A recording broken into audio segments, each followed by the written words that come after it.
రామాయ రామభద్రాయ రామచంద్రాయ వేధసే రఘునాథాయ నాథాయ సీతాయా పతయే నమః.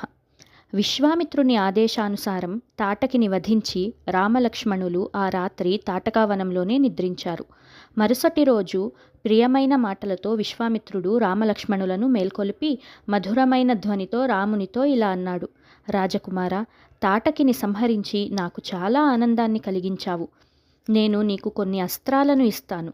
ఇవి నీతో ఉంటే దేవతలు, అసురులు, గంధర్వులు, యక్షులు ఎవరూ నిన్ను జయించలేరు.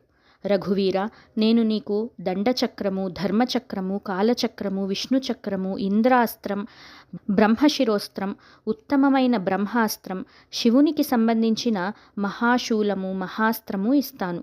మీరిద్దరికీ మోదకి, శిఖరి అనే దివ్యమైన గదలను ఇస్తాను.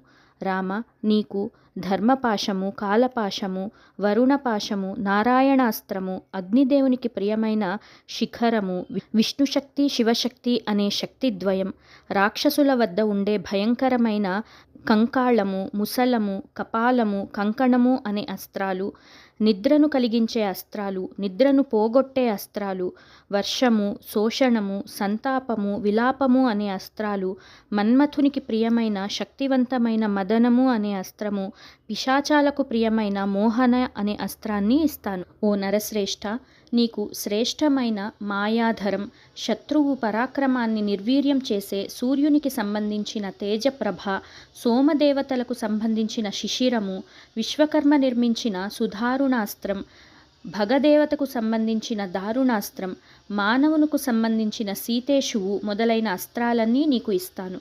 రామ, ఈ అస్త్రాలన్నీ కామరూప శక్తి కలవి, మహాశక్తివంతమైనవి, శ్రేష్టమైనవి. వీటన్నిటినీ నా నుండి గ్రహించు అని అన్నాడు.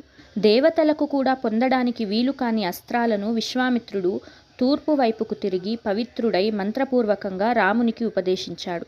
ఆ అస్త్రాల అధిష్టాన దేవతలను జపించసాగాడు. వారందరూ రాముని వద్దకు చేరుకుని, రామ, నిన్ను చేరిన మేమందరము త్రికరణ శుద్ధిగా నీ సేవకులము అని అన్నారు.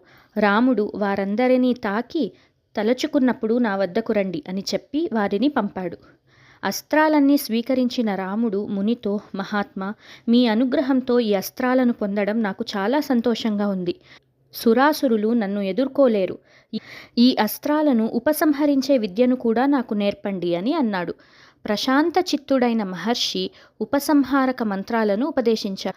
ఆ ఉపసంహార మంత్రాలకు అధిదేవతలు వచ్చి రాముని ముందు ప్రత్యక్షమై, ఓ నరోత్తమ, మేమిప్పుడు మీ సేవకు సిద్ధంగా ఉన్నాము అని అన్నారు. సంతోషంతో రాముడు, నేను తలచినప్పుడు వచ్చి నాకు సహకరించండి అని అన్నారు.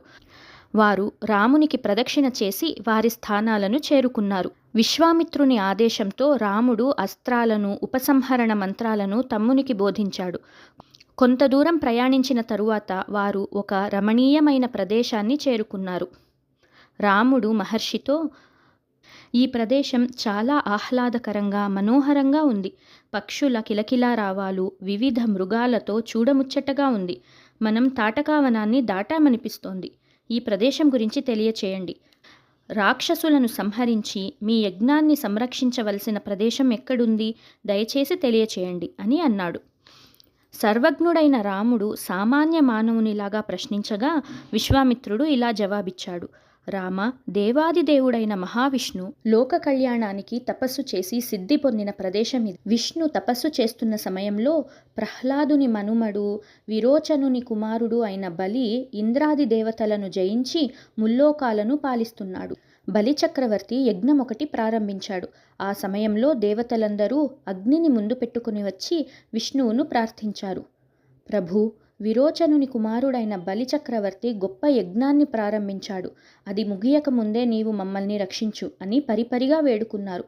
అదే సమయంలో కశ్యప మహర్షి తన పత్ని అయిన అదితితో 1000 సంవత్సరాలు తపస్సు చేసి మహావిష్ణువును ప్రసన్నం చేసుకున్నారు.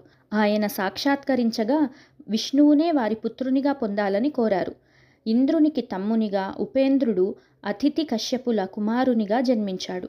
వామన రూపంలో బలిచక్రవర్తి దగ్గరకు వెళ్ళి 3 అడుగుల నేలను యాచించి దానంగా స్వీకరించి త్రివిక్రముడై ముల్లోకాలకు వ్యాపించాడు.